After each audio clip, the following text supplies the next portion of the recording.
pendidikan bahasa Arab. Di video saya kali ini, saya akan menuntaskan tugas mata kuliah ilmu dakwah. Selamat menyaksikan video saya. Bismillahirrahmanirrahim. Assalamualaikum warahmatullahi wabarakatuh. Awalan, hayya bina naskura wa nahmada lillahi ta'ala alladhi qad atana ni'matan wa hidayatan wa bil khususi ni'matan iman wal islam hatta nakuna muhtadiyan. Thaniyan, salatan wa salaman ila nabiyillahi Muhammadin sallallahu alaihi wasallam allazi ja'ala wa akhrajan nas minaz zulumati zaman jahiliyah ila nuril islamiyah summa la hadratil kiram wa ashabul mahbubun indallah.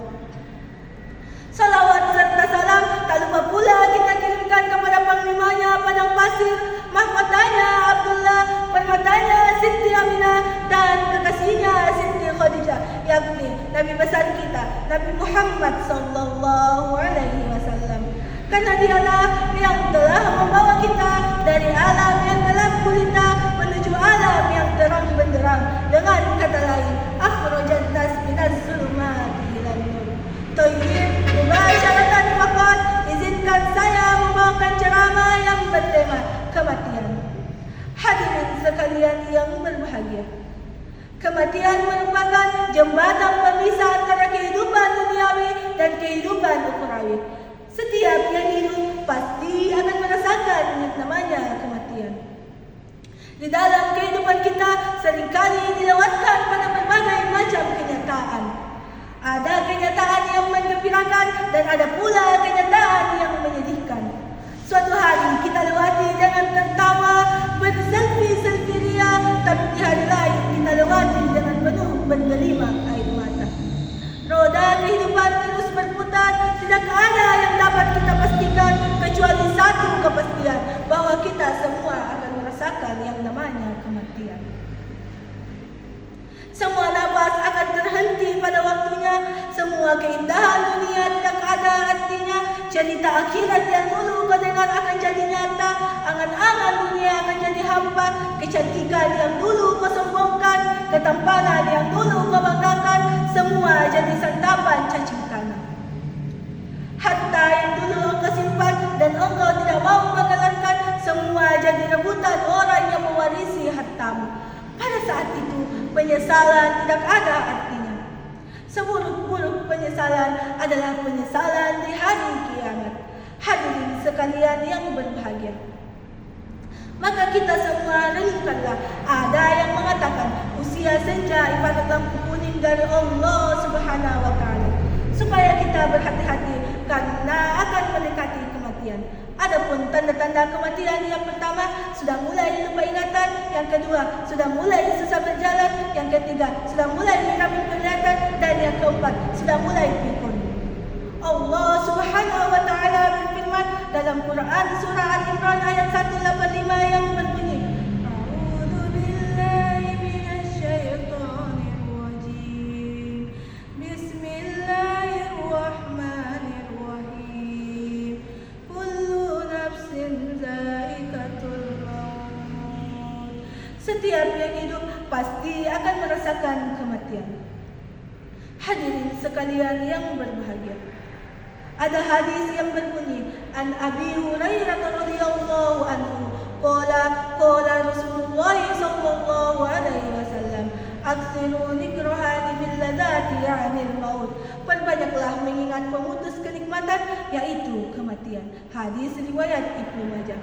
Hadis tersebut mengingatkan kita untuk selalu mengingat kematian.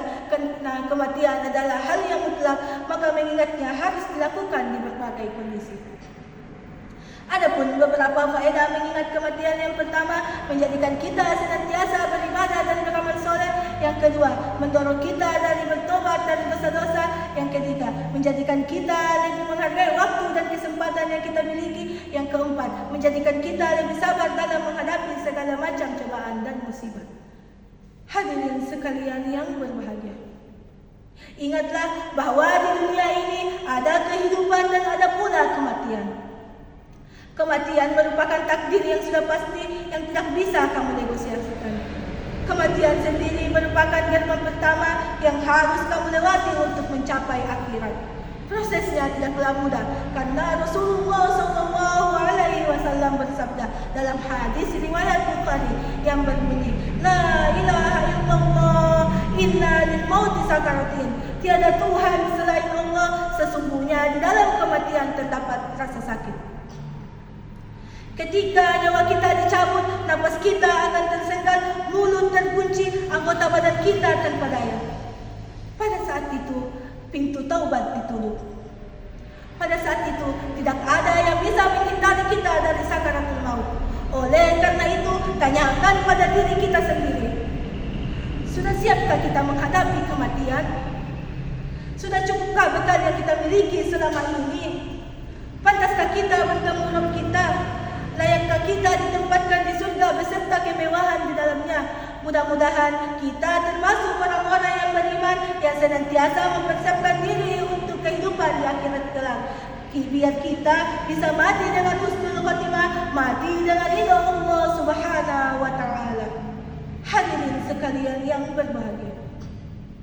Di dalam Quran surah Al-Fajr ayat 27 sampai 30 yang berbunyi, Bismillahirrahmanirrahim.